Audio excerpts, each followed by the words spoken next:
Nuovi spiragli all'orizzonte per il Cupa di Agrigento arrivano dalle dichiarazioni del neorettore dell'Università di Palermo, Fabrizio Micari, pronto a tutelare il polo di Agrigento, garantendo la proposta dell'offerta formativa, se ad essa corrisponderà l'impegno da parte delle istituzioni locali.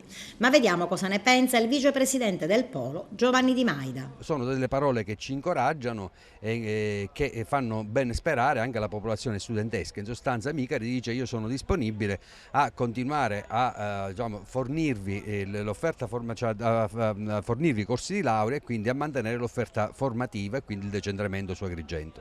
Fa anche un appello alla politica affinché la politica si impegni per reperire i fondi necessari per, diciamo, per garantire la continuità al polo universitario.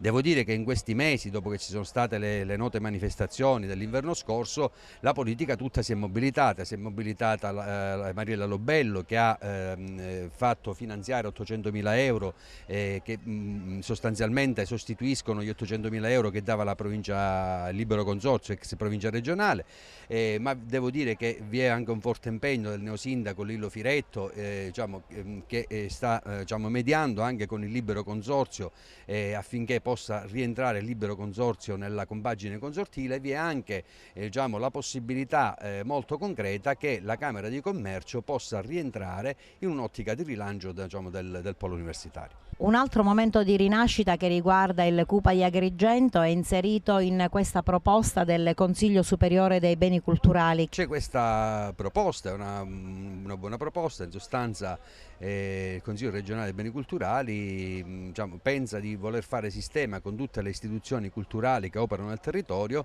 per rilanciare i beni culturali. Ovviamente Agrigento, essendo diciamo, una location dove insistono parecchi beni culturali, dove vi è una facoltà di beni culturali ma anche di archeologia, è chiaro che l'impegno del consorzio universitario, ma dell'Università di Palermo, non può che essere un impegno diciamo, concreto, fattivo e di collaborazione.